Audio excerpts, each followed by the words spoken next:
Olá, habitantes dessa terra dos Tupinambás, seja bem-vindo ao Sonho Tupiniquim. Vamos continuar aqui a reação parte 2 com Jason Ferrer.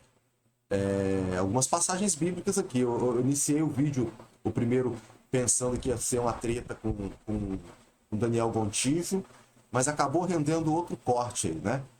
Vamos lá então, vamos continuar aqui. Se você não assistiu o primeiro vídeo, assiste o primeiro para entender aqui o segundo, tá bom? Temos que analisar, passar pano, tentar achar uma pérola nessas desgraças que nós acabamos de ler. Para você ter uma ideia, religiosos até o dia de hoje, 2025, em pleno século XXI, eles citam esses versículos bíblicos para oprimir mulheres, para executar homossexuais, para perseguir ateus, para oprimir crianças e sustentar regimes totalitários. O problema não é só a religião, mas é a praga desse livro que sustenta tudo isso. E uma coisa que eu te digo, Daniel, com todo o carinho que eu tenho a você, a sua pessoa, a sua dignidade e a sua família, se você não acha que deve se posicionar radicalmente contra esse livro e suas práticas, eu já não sei que tipo de ateísmo seria esse. Esse Jesus divino que você fala que temos que aprender alguma coisa com ele, temos que tolerá-lo. Jesus não foi pacífico, como pregam. Jesus dividiu famílias, amaldiçoou cidades, falou em castigos eternos e promoveu o medo da perdição como ferramenta de controle de massa. Se a bondade precisa de um céu e de um inferno, então não é bondade, é barganha. Cara, o ateu faz o bem porque é certo, não por medo de punições divinas. E quer que eu te diga uma outra coisa importantíssima, para que você possa entender bem o que eu estou te falando, presta bem atenção. Se você passar pano para esse livro, as crianças vão crescer ouvindo que Deus mandou executar, que a Bíblia é perfeita e que a fé está acima da razão. A humanidade continuará produzindo fanáticos. Foi assim que eu terminei o último vídeo, ó, e ele falou que se a pessoa ainda segue esse livro, ela é tão covarde, enfim, todos os qualitativos de Deus ali, da crueldade, da escravidão, né, dele regulamentar a escravidão, de colocar a mulher como submissa, impura. Então ele diz que quem crê nesse livro é igual ao Deus que ele crê. Só que não, as pessoas são enganadas, elas são desde cedo. Na verdade, a maioria nem lê o livro, e quando lê tem esse choque e fala assim, mas me disseram, talvez pode ser ignorância minha não ter interpretado o contexto adequadamente, né?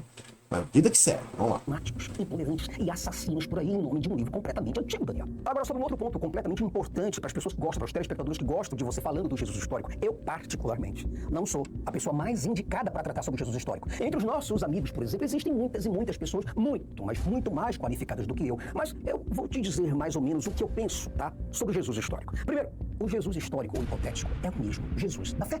O texto, Daniel, que fala de um, serve para o outro. Nenhum documento do século I escrito por testemunhas oculares ou fontes externas ao cristianismo menciona Jesus em canto nenhum. Nenhum único autor romano, judeu, grego ou egípcio que viveu na mesma época teria se dado ao trabalho de registrar os supostos milagres e multidões que o Cristo teria causado. Ninguém falou dele. Tudo o que se tem são relatos escritos décadas depois por seguidores anônimos e editado posteriormente. Observe que Jesus foi seguido por multidões e multidões de pessoas a ponto dele se sentir completamente apertado e ninguém registrou esse fenômeno social. Veja que tudo o que se tem são relatos escritos décadas depois por seguidores anônimos e editado posteriormente. Autores... A história de Jesus é assim, você tem somente ele na Bíblia, tem de fora é contestável, tem lá do Flávio Joséfo, que tem uma parte nitidamente lá que é um enxerto, né, quando você acrescenta algo depois, né, isso parece que difere. Ele cita que havia alguém chamado Jesus lá na Galileia. Só que aí começam a mudar um pouco a forma de se escrever. Enfim, quem é especialista, né, em texto, ele em análise textual, ele consegue verificar o tipo de narrativa que cada autor tem, as palavras que ele utiliza. Ele vai ler, obviamente, no original, né, coisa que eu estou longe de fazer. Mas enfim, vamos lá. Até perdi o Plínio, Sena, filho de Alexandria e até mesmo... sim, sobre Jesus histórico. E aí a Bíblia que omite, por exemplo, a infância e a adolescência dele, né? Então, aí dentro da Bíblia ainda você tem divergência entre os evangelhos, né? Em algumas partes, não vou entrar em detalhes aqui. Vamos ver se ele fala alguma coisa. Justo, Tiberíades, que viveram quando Jesus tem vivido, não fazem qualquer menção a ele. Veja que coisa interessante. Filo era judeu, viveu em Alexandria, escreveu muito sobre a Judéia, sobre o templo e os movimentos religiosos, mas nunca mencionou Jesus, João Batista. E por quê? Porque eles provavelmente não existiram como figuras públicas, figuras reais. Os evangelhos não são biografias históricas. Os evangelhos, Brasil, foram escritos anonimamente, tardiamente, com objetivos teológicos não históricos. Marcos, o mais antigo, foi escrito cerca de 40 anos após os eventos que narra. Mateus, Lucas e João vieram depois disso. Uma outra coisa muito importante que devemos observar aqui que é o seguinte: os evangelhos não são biografias históricas. Os evangelhos foram escritos anonimamente, tardiamente, com objetivos teológicos, não históricos. Repetiu. Marcos, o mais antigo, foi escrito cerca de 40 anos após os eventos que narra. Mateus, Lucas e João vieram bem depois. São textos cheios de simbolismo, de contradições e plágios. Repetiu. E não podem ser tomados como evidência. Para que você e eu tenhamos uma ideia muito mais ampla sobre esse universo bíblico, veja que nenhum artefato, inscrição ou local arqueológico comprova Jesus. Nenhum. Não há nenhuma evidência ou nenhum item arqueológico ou epigráfico do século I que comprove a existência física de Jesus de Nazaré. Não existe casa, pedra, ossuário, manuscrito, carta, moeda ou citação em mural que confirme passagens como os da Bíblia. Nazaré, só para você ter uma ideia, inclusive, pode nem ter existido na época de Jesus e só aparece depois nos registros arqueológicos. E eu vou te contar um detalhe que impede, impossibilita de Jesus ter sido histórico. Veja que as figuras atribuídas a Jesus já existiam em mitos anteriores. Jesus não é nada novo, é um pano de retalho. Elementos centrais da narrativa de Jesus são copiados de religiões mais antigas. Nascimento virginal, milagre, crucificação, ressurreição. Veja que Mitras, Horus, Dionísio, Osíris e Krishna têm narrativas incrivelmente similares, anteriores ao cristianismo, inclusive. Isso mostra que o Jesus é um símbolo mitológico, sincrético, não uma pessoa. Mas o que dizer do fabuloso testemunho flaviano, se não uma interpolação cristã? Isso é muito claro. A suposta citação de Flávio Josefo mencionando Jesus é reconhecida por muitos estudiosos e eruditos como adulteração posterior. Uma coisa interessante e importantíssima se notar é que nenhum pai da igreja primitiva, como Orígenes ou Justino, menciona esses textos, ou o texto flaviano. Isso só vai aparecer, sabe com quem?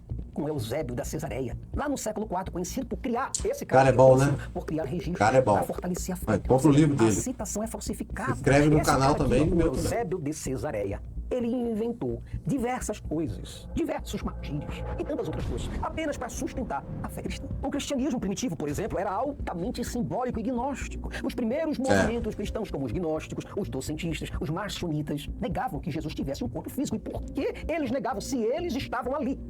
Eles estavam ali. Eles escreveram dizendo que Jesus não era um corpo. Não tinha corpo. Jesus era apenas uma entidade mental, algo místico. Você compreende? Se eles que estavam lá no século I, II e por aí se vai, eles, com as próprias bocas, suas próprias bocas, com suas próprias escritas, disseram que Jesus não era uma pessoa, era apenas algo místico. O docentismo, por exemplo, dizia que Jesus apenas parecia ter carne. Pensa numa coisa dessa. Os docentistas. Aí eu pergunto, quem são os historiadores de hoje para dizer que os docentistas estavam completamente errados?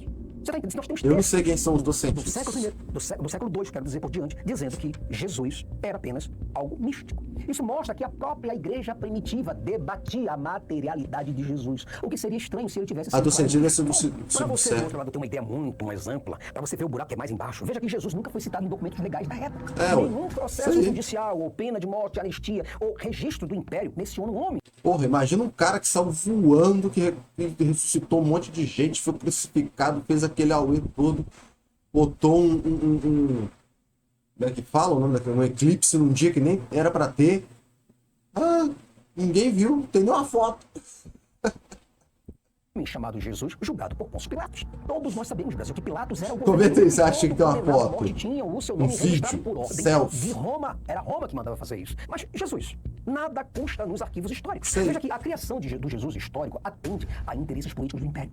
A figura histórica de Jesus foi construída posteriormente, especialmente a partir do século IV. E a César? Se torna religião que é de César? Veja que coisa interessante. Constantino e Eusébio, este cara, formularam o cristianismo, institucionalizando-o, escolhendo, inclusive, século IV. Os dissidentes como os gnósticos, os arianos, etc. O Jesus histórico que conhecemos foi moldado para unificar o império, não porque existiu de fato. E quer que eu te diga algo mais? A ausência de evidências arqueológicas, a dependência de textos tardios e teológicos, a falsificação de fontes...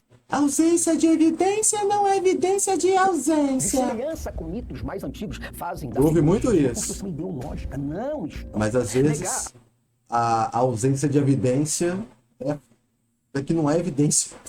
A sua existência não é negar moral, não é negar ética ou espiritualidade, é apenas recusar a aceitar mitos como fatos, uma atitude crítica e completamente libertadora. Brasil, nós chegamos ao fim de mais um vídeo e eu espero muito de todo o meu coração que você tenha entendido esse vídeo, que você tenha entendido o conteúdo de hoje. Tem muito ainda, 30. Tem que ser militante, não ficar em cima do muro, abrindo brechas para que fulano, beltrano e cicrano possa restaurar o tal evangelho e trazer de novo essa coisa que está no lixo. Entenda bem, isso é um ataque à dignidade humana.